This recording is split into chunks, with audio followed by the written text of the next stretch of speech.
5개나 받는 재판과 또 주변 인물이 많이 사망을 하는 그런 참사가 있었는데, 성남시장하고 경기도지사밖에 안 했는데 이 정도인데, 앞으로 대통령이 돼서 그런 많은 권한을 가지고 개발도 하고 각종 사업도 하고 주변에 많은 사람들이 있을 건데, 과연 국민들이 불안해하는 거는, 이런 분이 성남시장 할 때 조그마한 대장동 하나 개발하는데도 이 정도 수천억의 의혹이 생기고 무수한 사람들이 재판받고 온 나라를 뒤흔들었는데, 또 본인은 그게 당군 일에 제일 잘하는 개발이라고 이렇게 한때 말한 적이 있어요.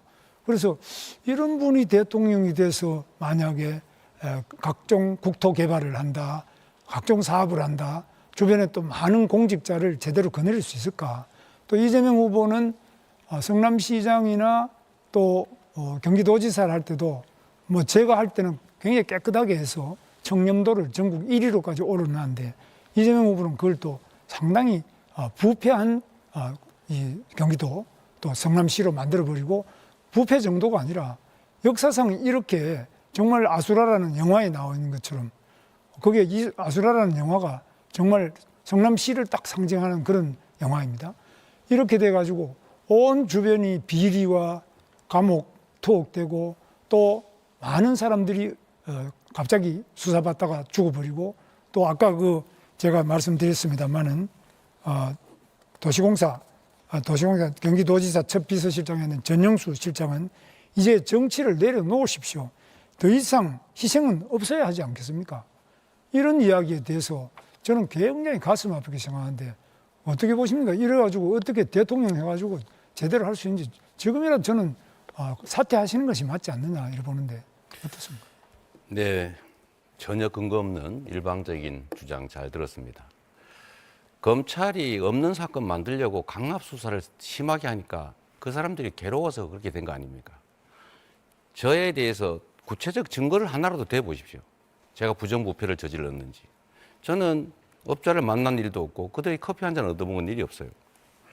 그 사람들이 사망한 것은 그 검찰의 가혹한 그 압박 수사 때문이죠. 그 돌아가신 분들은 정말로 가슴 아프게 생각합니다.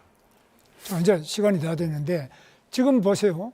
그런 식으로 지금 보면 법인카드 문제든지 여러 가지가 이미 유죄 판결이 다 났고, 또 대북 송금만 하더라도 그 부지사, 이화영 부지사가 지금 7년 8개월 받았잖아요.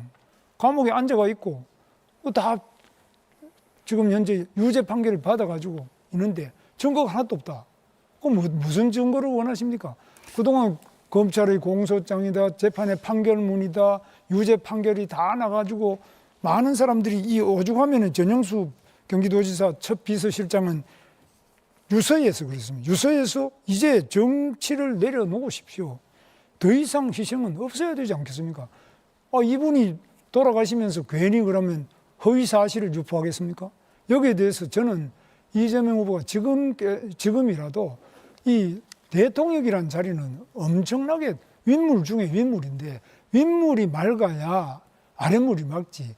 대통령이 이렇게 부정부패와 온갖 그 의혹을 가지고 재판을 받아야 되는데, 자기 재판은 또 안 받겠다고 전부 재판 중지법을 만들어가지고 다 수도하고, 자기가 하는 여러 가지 것들은 예를 들면 공직선거법상 허위사실 유포죄 이런 거는 아예 그 행위 자체를 없애버리는, 이런 법을 고쳐가지고 내가 지은 죄는 아예 죄목 자체를 없애버리자.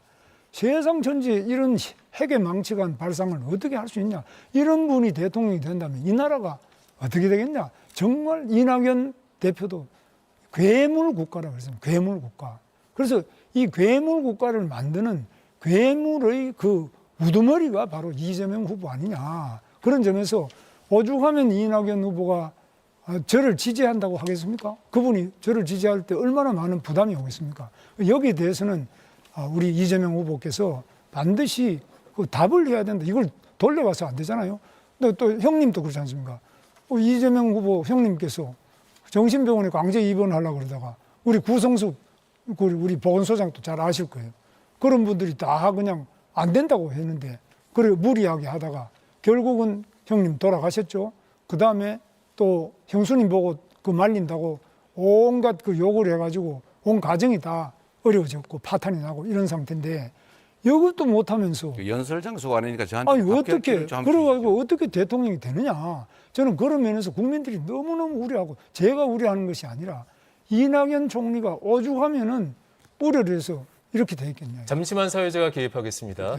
지금 이재명 후보에게 30초 답변 기회를 드려야 되고 2명 이상과 토론을 해야 되기 때문에 이제 빨리 답변을 듣고 질문 하나를 하도록 하겠습니다. 이재명 후보 답하시죠. 네, 저한테 부정부패 이미지를 씌우려고 노력하시는데 제가 그거 하나 물어보겠습니다.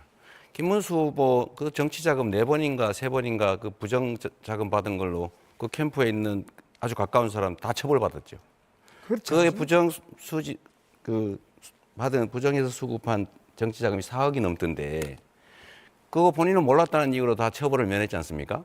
본인이 진짜 뭐- 몰랐어요. 그럼 부하들이 다 그 책임을 지면 그 김문수 후보님 주장에 의하면 연대 책임으로 당연히 책임을 져야 되는 거 아닙니까?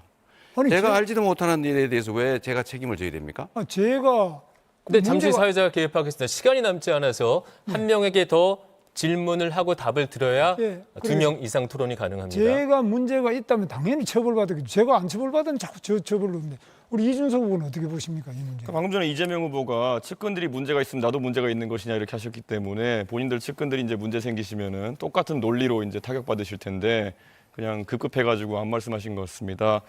실제로 이재명 후보 문제 많죠.